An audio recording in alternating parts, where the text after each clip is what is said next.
Donor conception, they usually think about numbers. How many siblings, how many DNA matches. But the real story is never about the numbers. It's about the people trying to make sense of who they are and where they fit.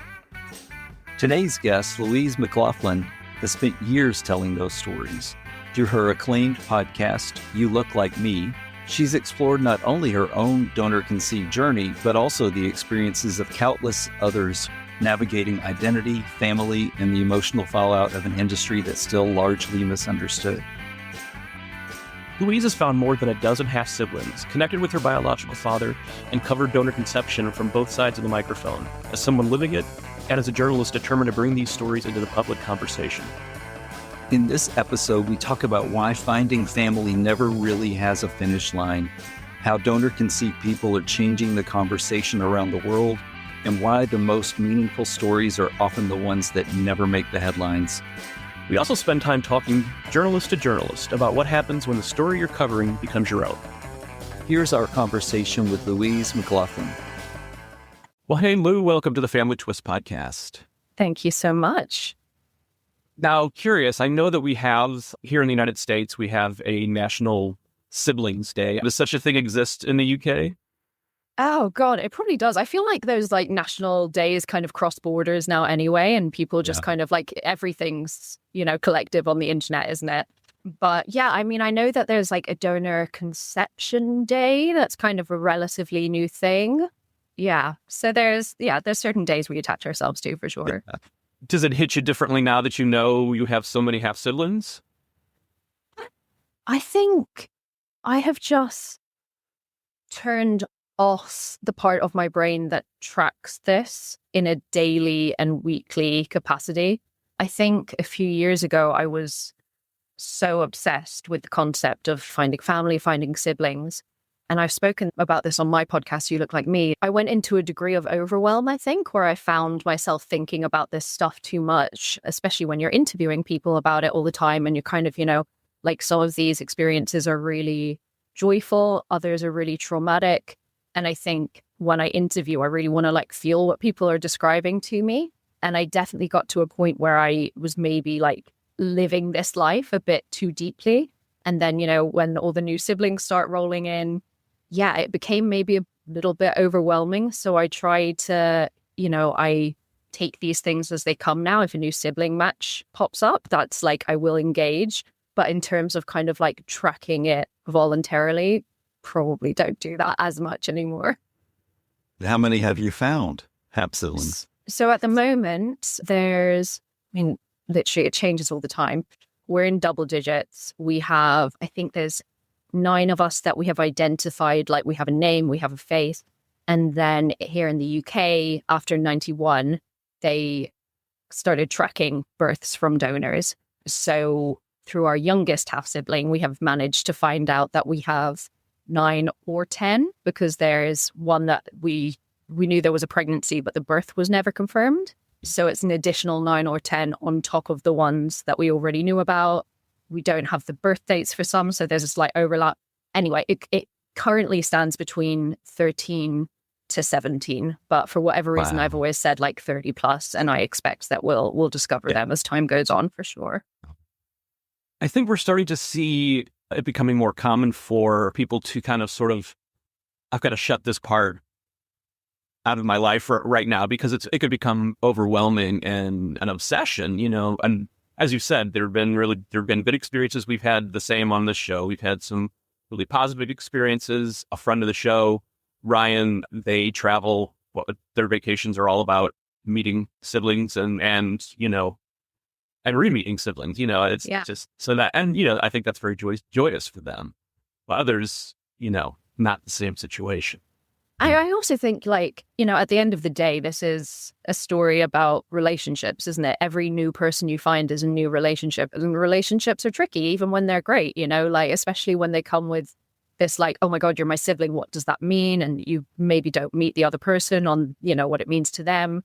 It's just a lot of emotional juggling, I think. And that can be draining and joyous, as you say, but it's sometimes I do have to compartmentalize that, because when I found my first half sibling, Jess, 8 years ago, I mean, that was like a month process because I had been looking for decades and I found her and it just blew my mind.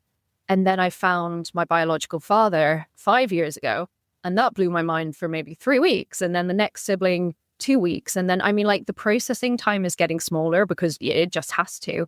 But, you know, every time I get a new sibling match, like I log off work that day because my brain just washing machines. So yeah, it's crazy. And it doesn't get less crazy. Like I'm better at processing it, but I mean, you're finding a new family member. It's going to throw you for sure.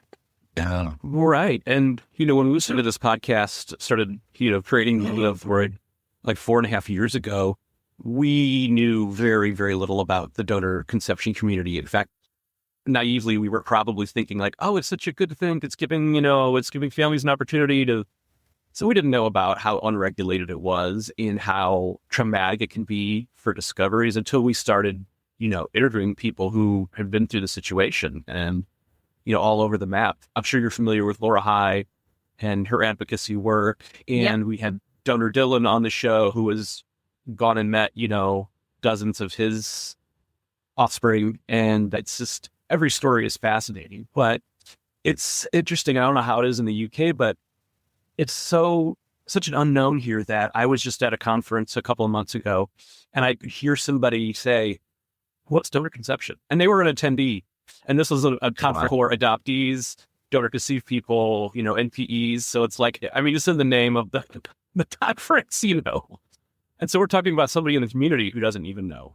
Yeah, I'm always amazed by the level of understanding that exists in the public and also in the media. So obviously I'm a journalist by trade and, you know, I pitch stories within this realm a lot. And I kind of come up against the same things all the time. Like you'll go to an editor and they'll be like, oh, actually, you know, we've covered this. And as we know from covering anything about like DNA and finding out who you are, finding out who your family is, you know, there's like 20 million rabbit holes you can go down, especially like the human side, the legislation side, the industry side, like the unregulated side. There's just so many stories to be told. But you'll come to these editors who are like, no, we did a story on that back in 2005. We've done it. I take it for granted that this story in my head has been out in public for so long. And then I was telling someone recently about a story that I was working on that's not public, not podcast related, but it's within this realm. And I was like, oh, you know, like Facebook Marketplace donors. And I just took it as a given that they would know what I was talking about. And they were like, what? That's crazy. People find donors on Facebook. And I just get, there's this mismatch all the time of like, I think the story's been told and editors think it's oversaturated. And then you find people, as you just said, who actually don't know it at all. It's just so fascinating to me that these stories aren't in the public consciousness the way we presume.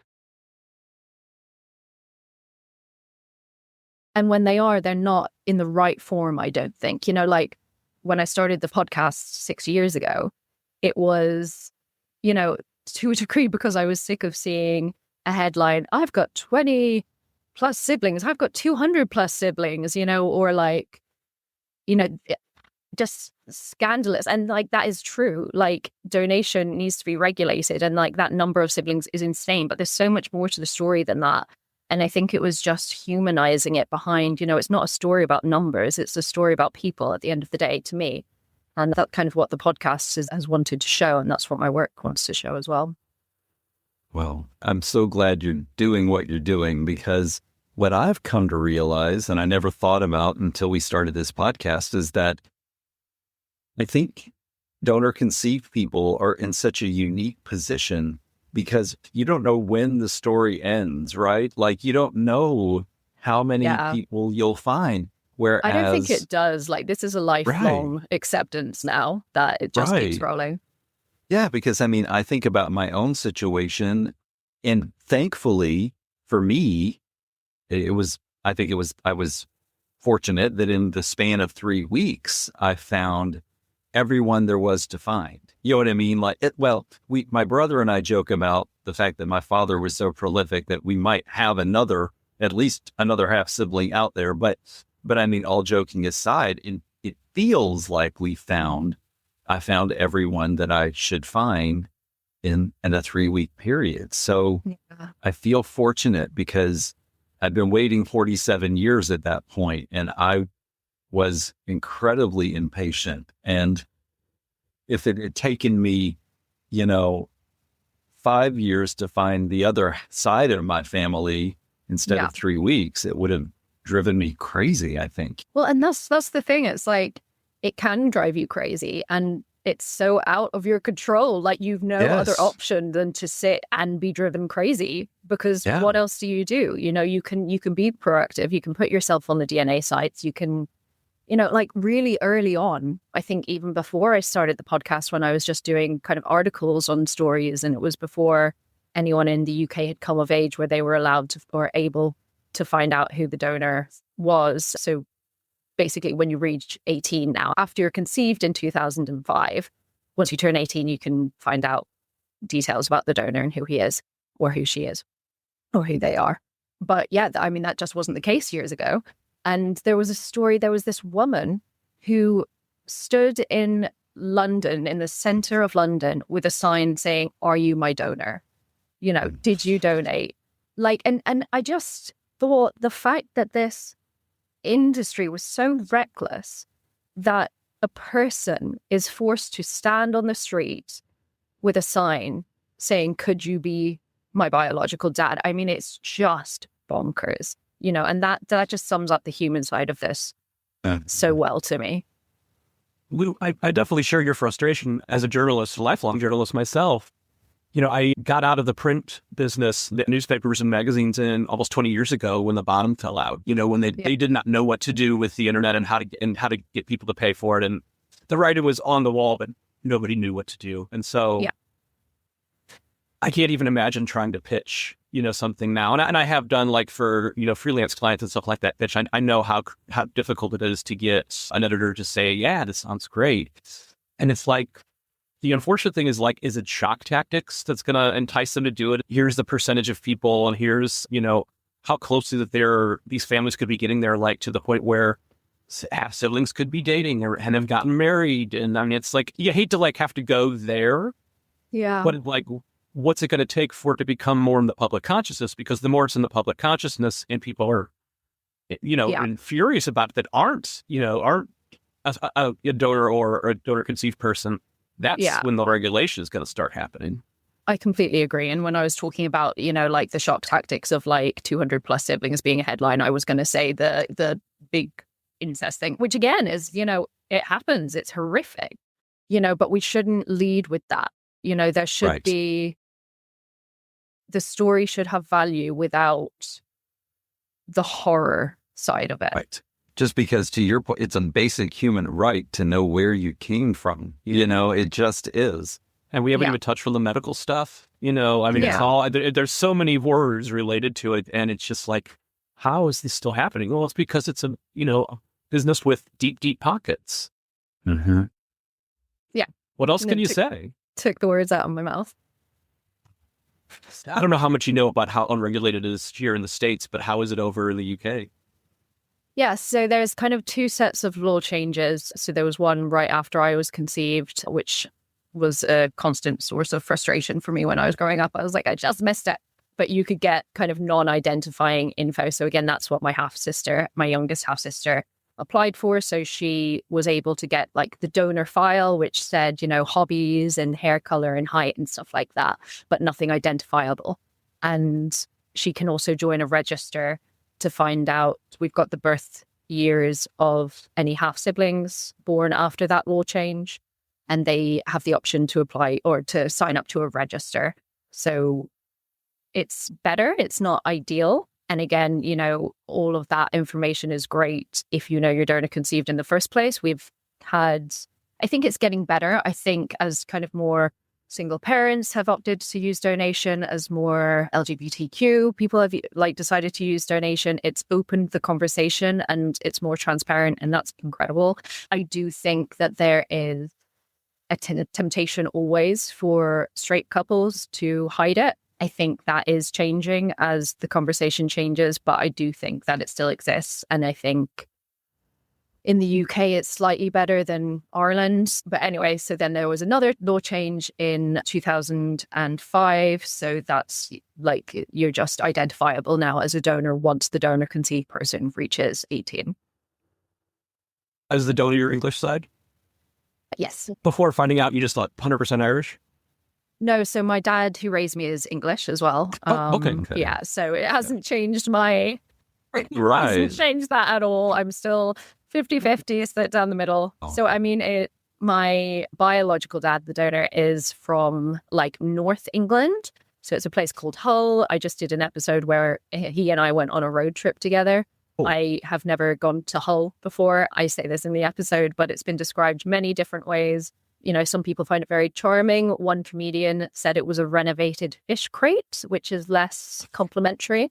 But yeah, but definitely a town that like had a boom in it's a seaside village, basically. Yeah. I keep calling it a village. I actually don't think it's a city. It definitely had a boom, and then that moved away, and it's kind of, you can tell that there is poverty there.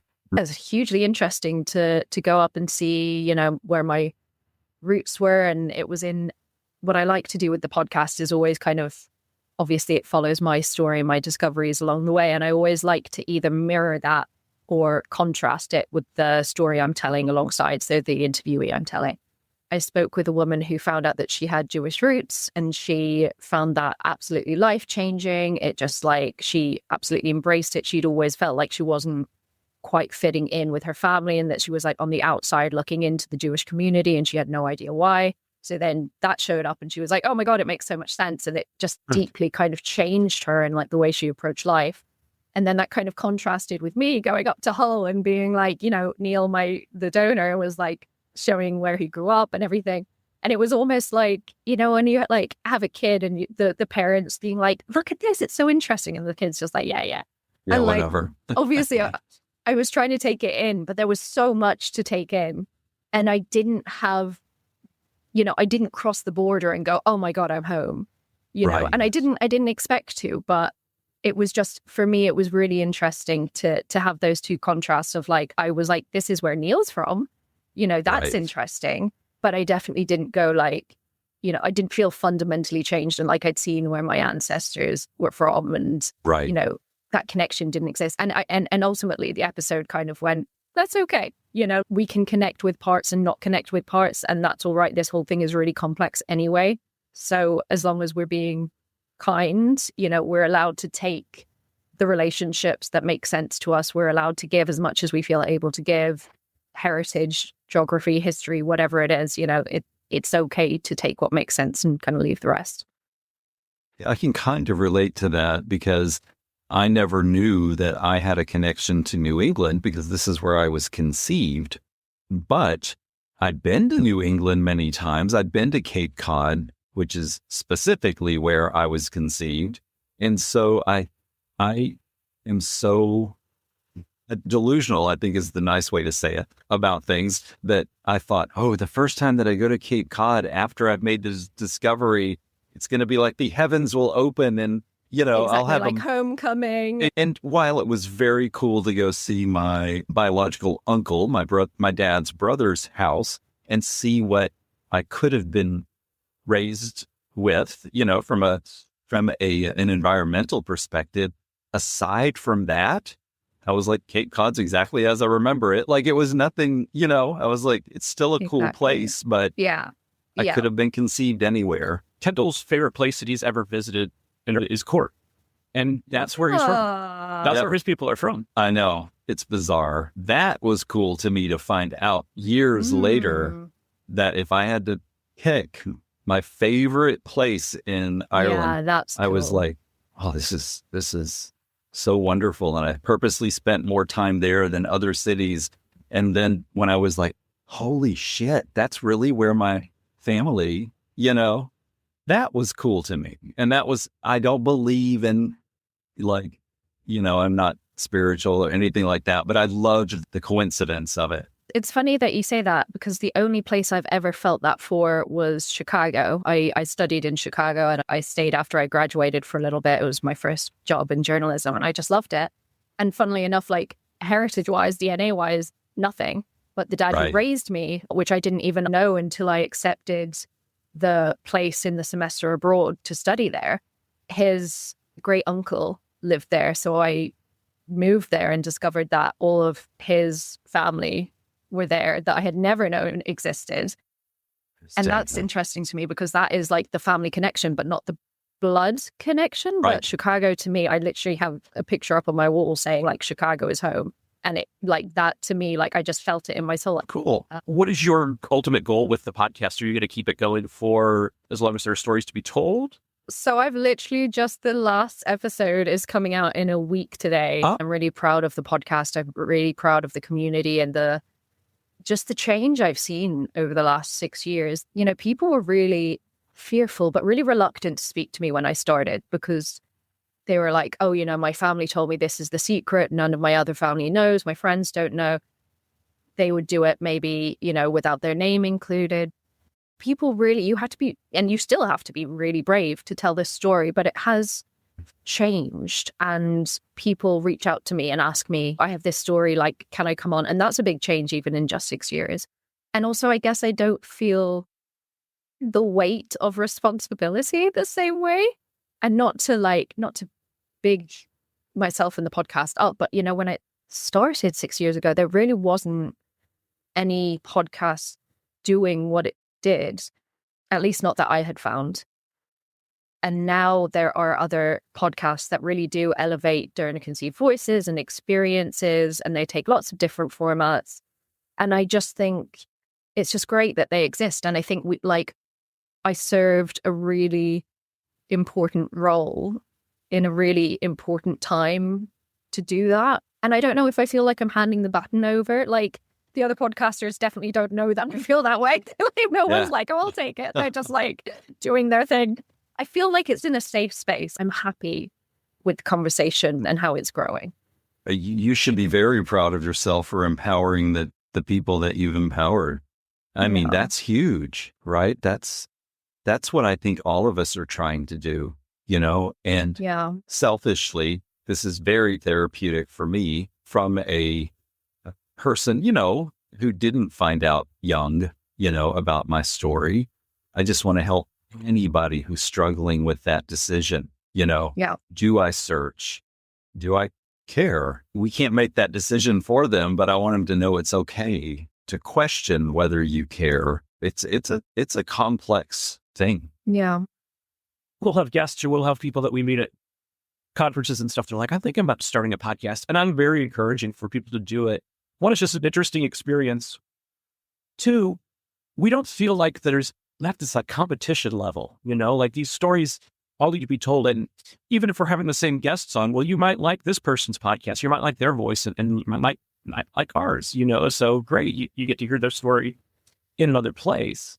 I think what's really unique about this is like, I don't see it as competition either. And I never did, even when I was like running. And one, I think the documentary style does bring something very unique. But even if other people were kind of doing that, which I think actually there might be one other that does that style, you know, the feedback that I've always got, and there's one comment that is kind of in my mind at the moment. Someone said something, it's like, yours is a voice that I've come to find a lot of comfort in, or your voice has become a warm hug, your voice has become this. And like, I think for something like this, when you are telling like a story that again is so human, like you're elevating those voices of people just like sharing how they feel and like the deepest level ever to an audience who feel like they haven't been heard, they haven't been understood. I just don't think you can have too many podcasts, resources in that space, because if someone wants to know more, they just want to fall down that rabbit hole, you know, and they'll, you know, like they want to be enveloped in that. And it's not going to be like they have one podcast and they're done. They're like, oh, I get it. You know, they want that home. And I think that's really special that we can offer something like that.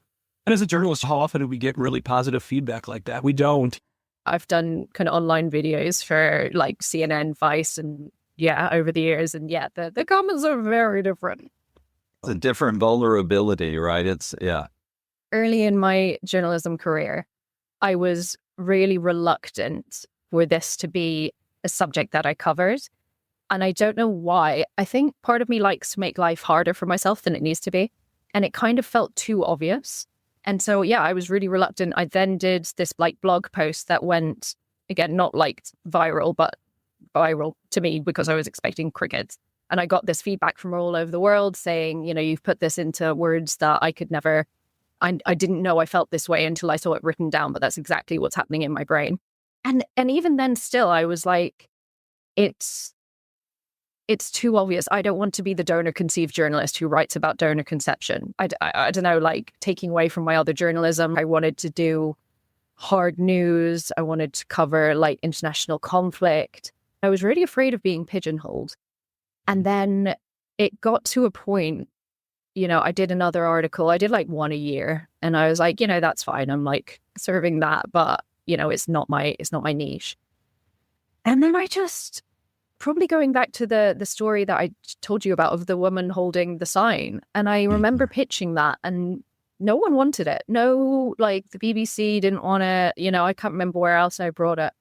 But they didn't want it because they were like, there's no resolution to it. They were like, what's the story? You know, it's the girl on the street. Great. And I was like, that's the point. There is no resolution. That's the story. Right.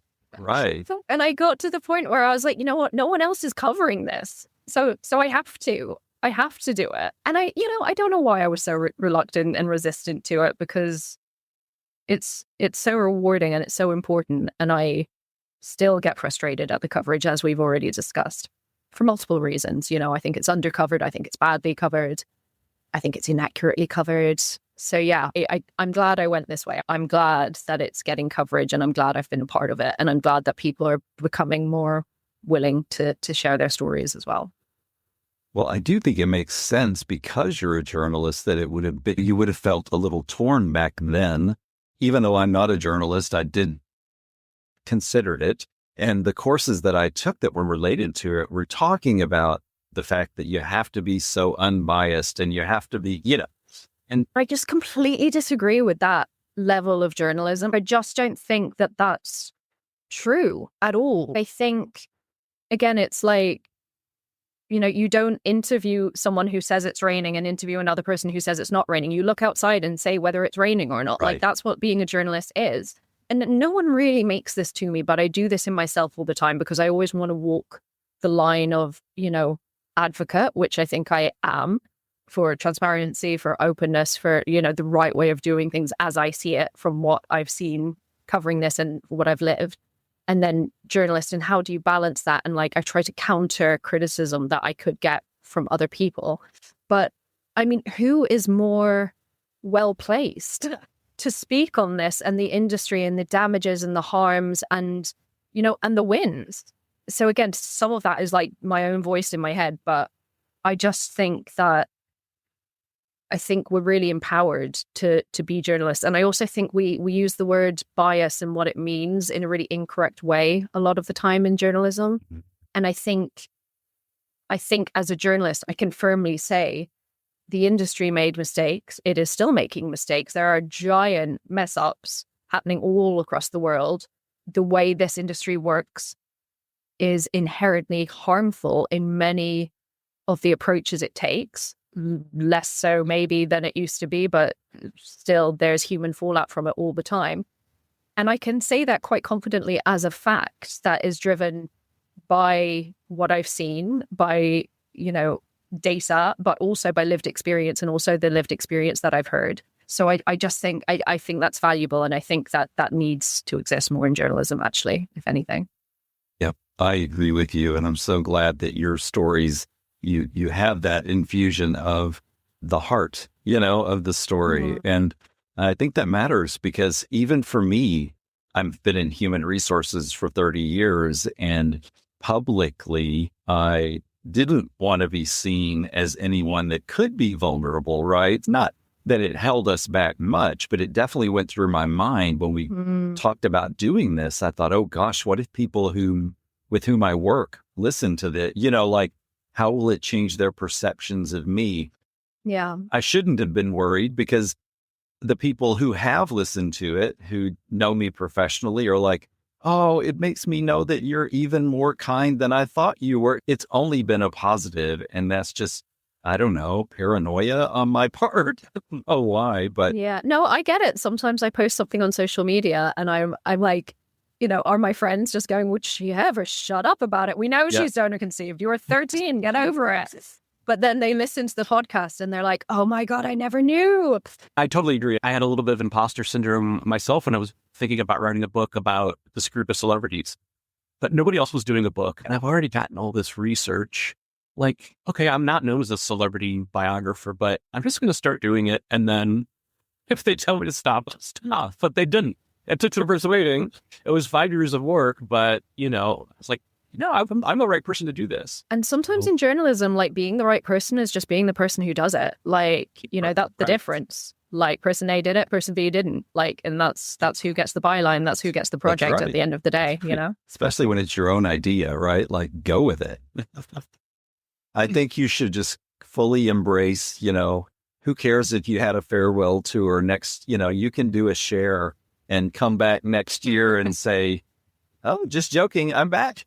Right. I think like season 1, because this is the 3rd season, I think the season 1, it wrapped up really nicely. And then, season 2, I was like, hi. Yeah, I'm back. We return. Right. There's nothing wrong with that. You have the right to make that choice later. So, Lou, the last question that we always ask on the podcast is, when you were going through your discovery, maybe just first finding out you were donor conceived, or when you were searching, for siblings and the donor, was there a song or a musical artist that you leaned on? Oh my God, my teenage years were just like completely emo and punk and like Avril Lavigne and Fall Out Boy. Like I was a very angsty kid. So like finding out age 13 did not help that. So I was why not just dance? It just sped into your musical development. Yeah. Lou, thank you so much for the podcast, getting the message out there further. I know you'll continue to do that. If there's anything we can do to help with storytelling, we're here as collaborators. So just keep us in mind. Yeah, thank you so much. It was like such an enjoyable conversation. I love talking about stuff like this. Really Thank you. One thing that I really appreciated about Louise is that she never lets these conversations become about shock value. She keeps bringing them back to the people at the center of the story. Whether someone is donor conceived, adopted, an NPE, or simply trying to understand where they belong, that's what this is really about. Identity isn't a headline. It's something you carry with you every day. I also loved hearing her perspective as a journalist. We know how hard it can be to convince people these stories matter, and Louise has helped move that conversation forward in a meaningful way. If you haven't listened to You Look Like Me, we highly recommend it. Even as that chapter comes to a close, the stories Louise has shared will continue helping people feel seen and understood. And if today's conversation meant something to you, please share it with someone else. That's how these stories continue to reach the people who need them most. And remember, family secrets are the ultimate plot twist. Family Twist Podcast is produced by Mosaic Multimedia, LLC.